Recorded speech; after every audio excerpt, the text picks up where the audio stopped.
Hey, it's Mike Belfor, and I just want to say thank you for joining me. I know the time difference is a little hard here. You're on the East Coast, but I just want to say thank you for being here. Welcome to our Florida First-Time Homebuyer Workshop.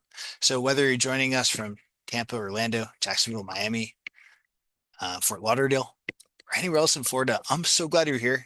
We're going to talk about home financing today, down payment assistance, credit, practical home buying strategy. So, yeah, I mean, we're going to have questions. So, I'm excited you're here. If we can, when we start, can I just see kind of where some of you folks are from? That's awesome. All right. Well, yeah, no, I'm in California. All right. Without further ado, let's get going here. So, without further ado, here is our home buying seminar. And so this about myself, in case you're wondering, I'm here in California, but we do lend throughout the country, and that's why we're presenting this here for you, where you are. And here's how to contact me. Right, I've been doing this for over 2 decades, and we've done pretty well. Our company, American Pacific Mortgage, the company I work for, does incredibly well. It's been around for 30 plus years, and really, our whole idea here is what can we do to help bless people and create experiences that matter, help with the home buying process. So without further ado, here's our agenda. A lot here, Kelly, but 10 basic things, really. Shouldn't take too much time for us tonight. And, is everybody excited to be here? Excited to have you guys learning new stuff, right? So this will be good. I'm excited to have you guys, and thank you so much for joining us. But here's the agenda. We're going to go over the housing market today. Should you buy now or wait? We're going to look at home buyer assistance programs, buying versus renting, how you develop wealth, real estate, credit and loan programs, winning today's market, right? 2026, different market.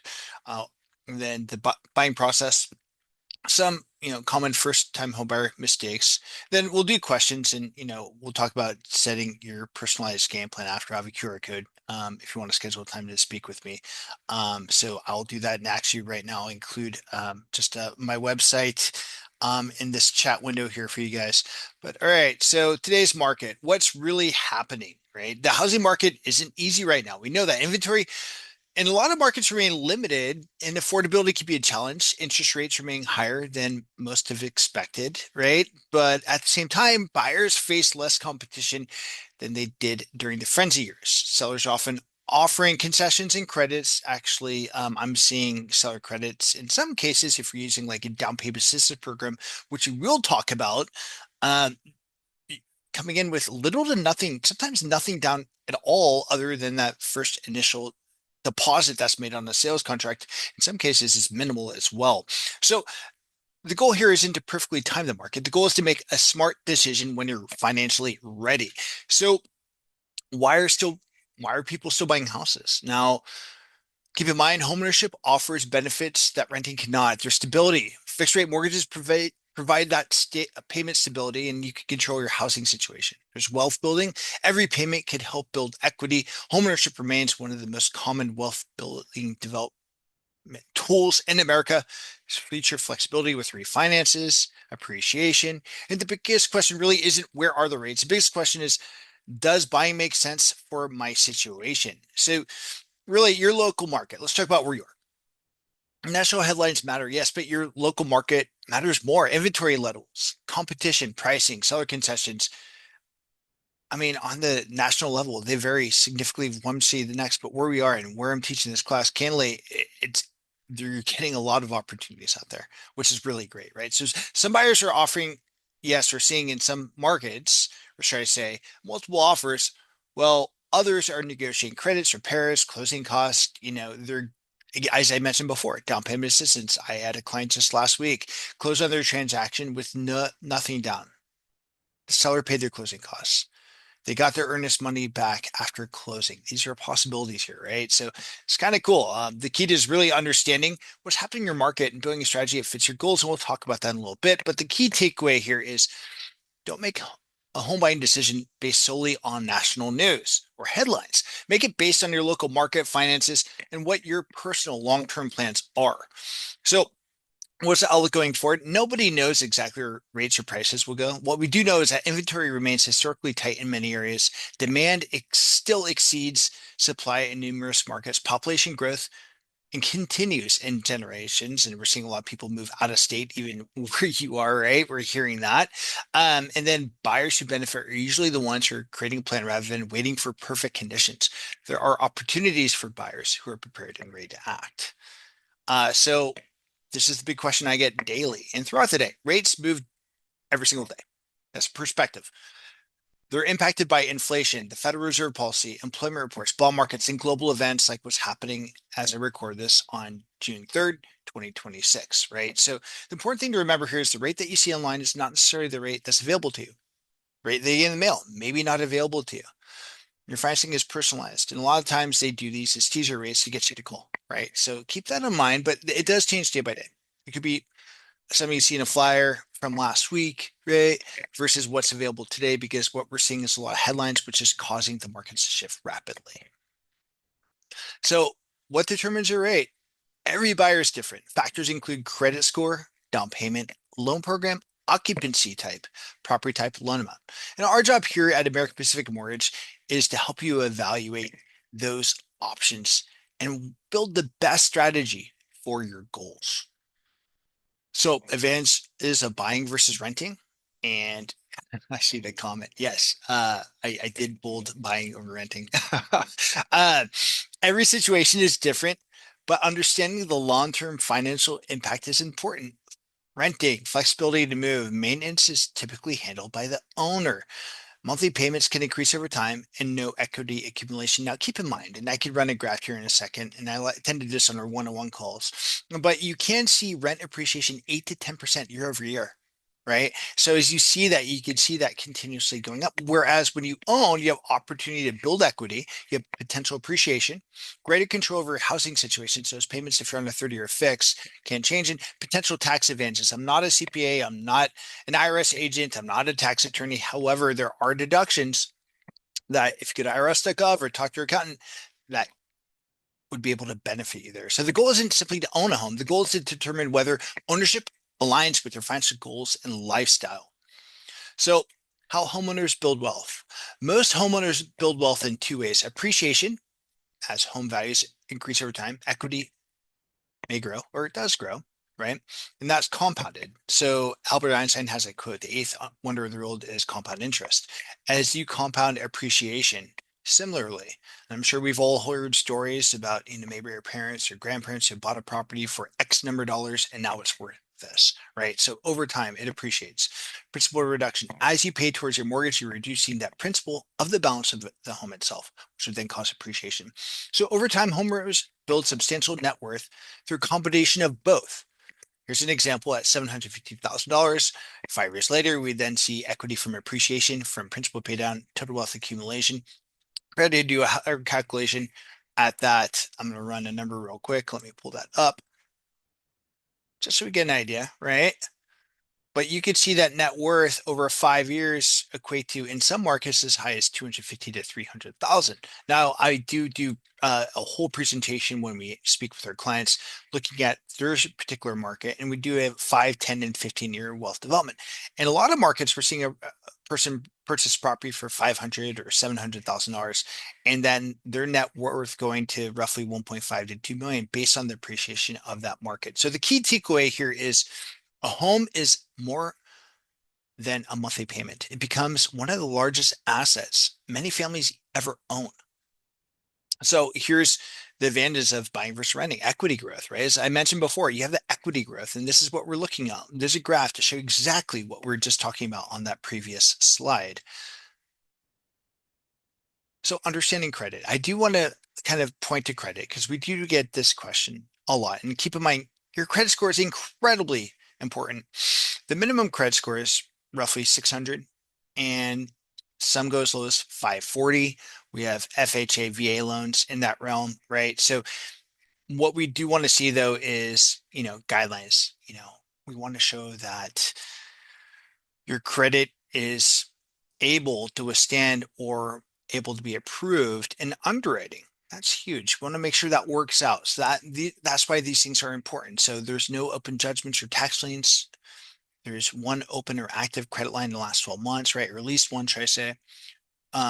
If you do have derogatory events, we want to make sure that there's history there. Now, factors that can impact your score would be payment history, credit utilization, length of credit history, uh, new credit inquiries, right? So small changes could often create meaningful improvements. And we've talked to quite a few clients over the years and helped them and guided them through ways to improve their credit or get a better credit score. Sometimes it's just looking at your credit report and seeing what your credit score is, and then saying, okay, well, let's say my credit limit is $1,000.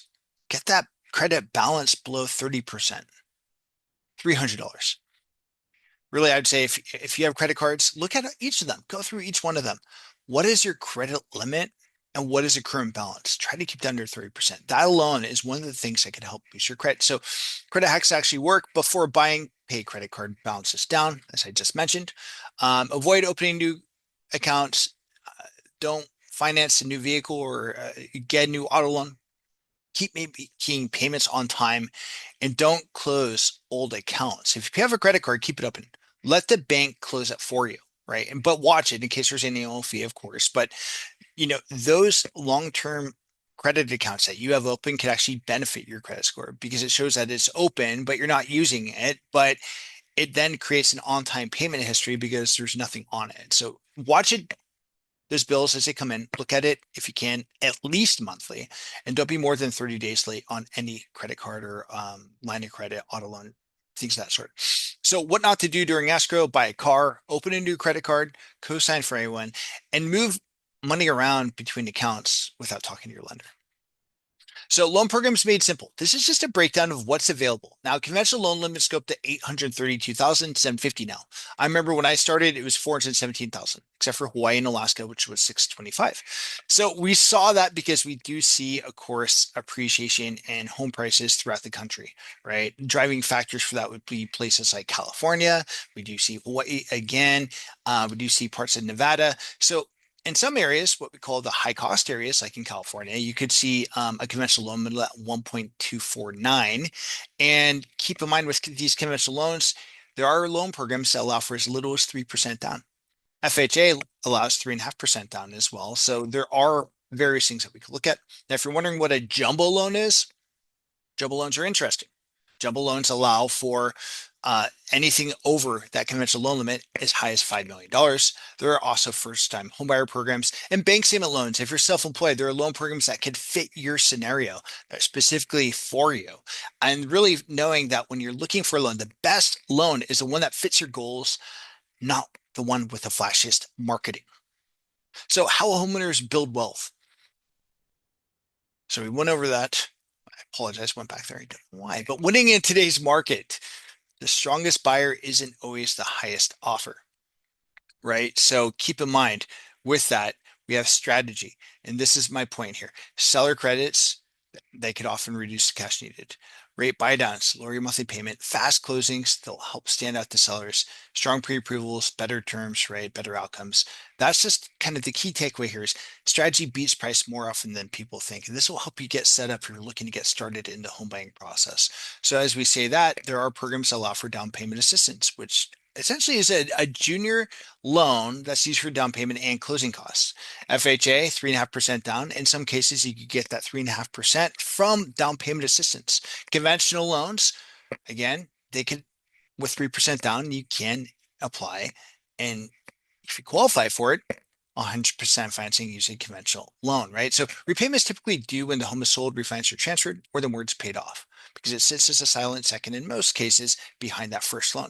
So keep in mind with that, there are income limits based on your geographic location, sales price limits, credit score, and debt to income ratio requirements. Now, as we look at down payment assistance programs, one of the biggest misconceptions in home buying is that you need a huge amount of cash saved up before you can buy.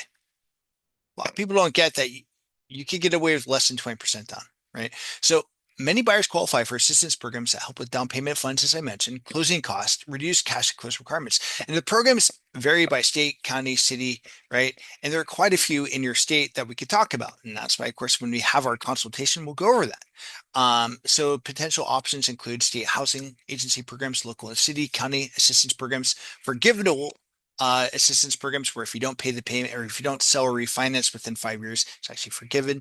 And most folks are really surprised to learn that they qualify for the programs they didn't even know existed. So the key takeaway is, again, don't assume that you need 20% down or even 10% down to purchase a property.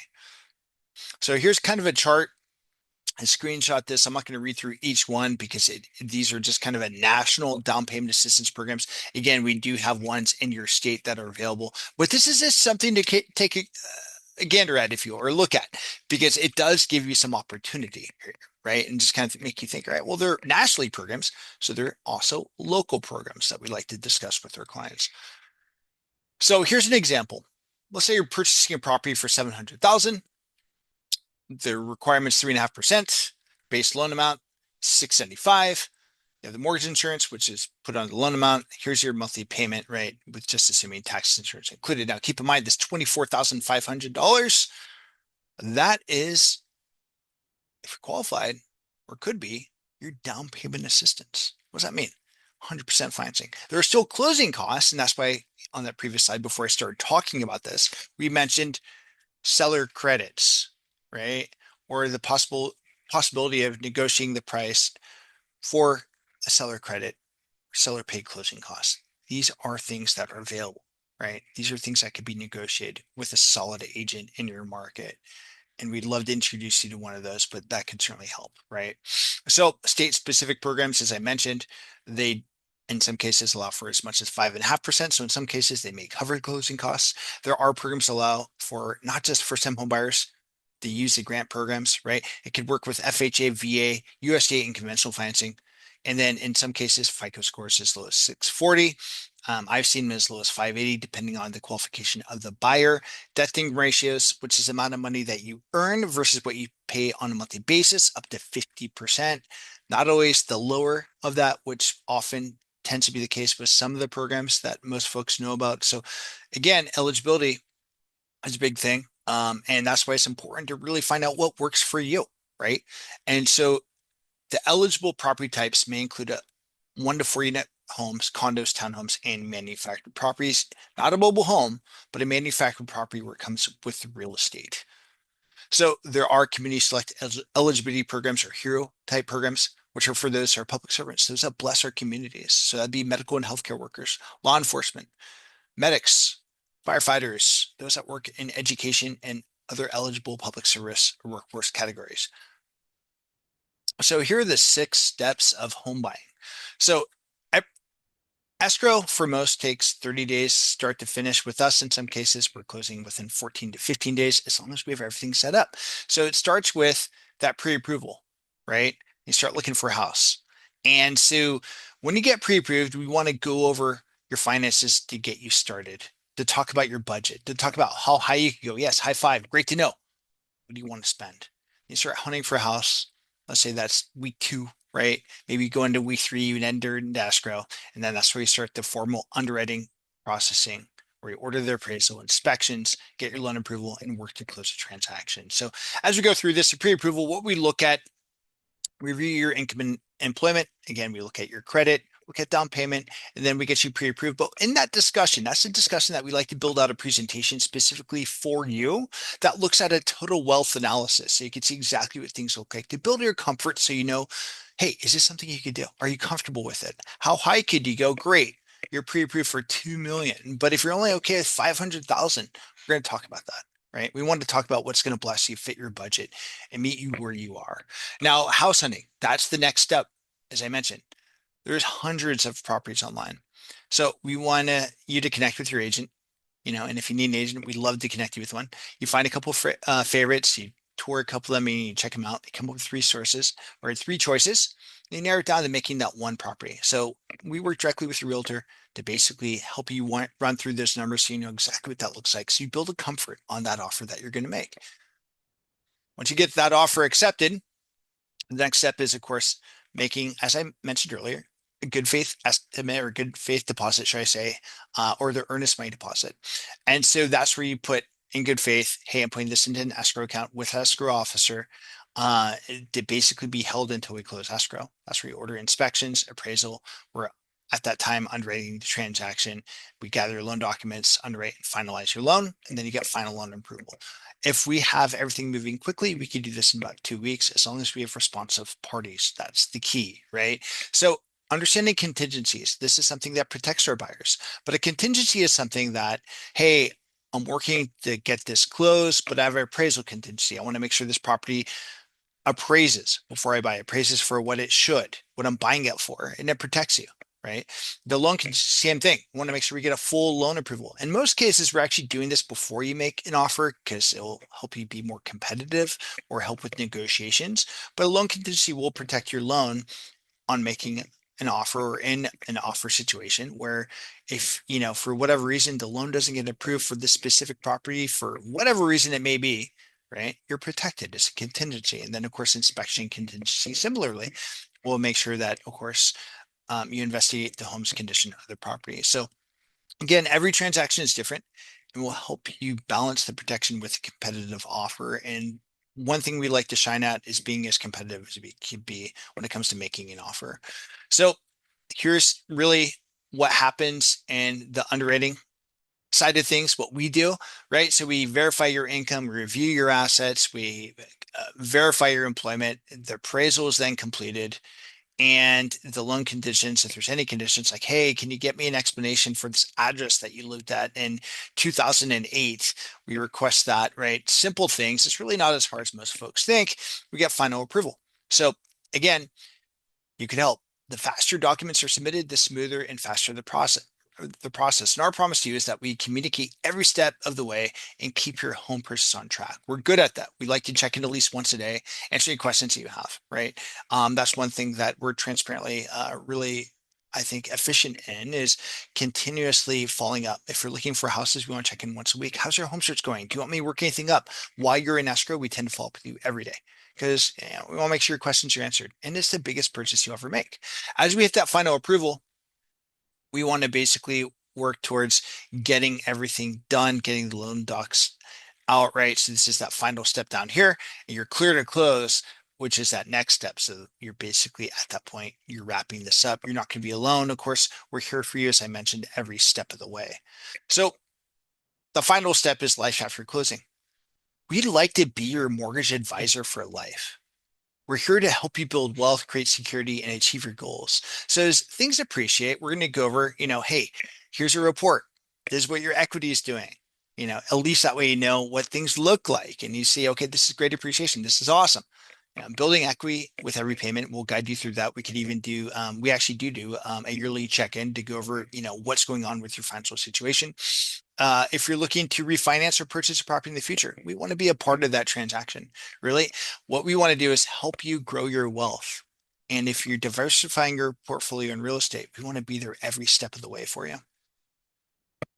So here are some things just to be mindful of. The biggest first time buyer mistakes that I see is one is waiting for the perfect interest rate. Interest rates, I mean, they move all the time. The idea is what can we do to get you started with the purchase, that you're comfortable with the payment, and that knowing that when the opportunity comes to refinance, if rates are a little bit higher, let's say, we want to be able to take advantage of that, right?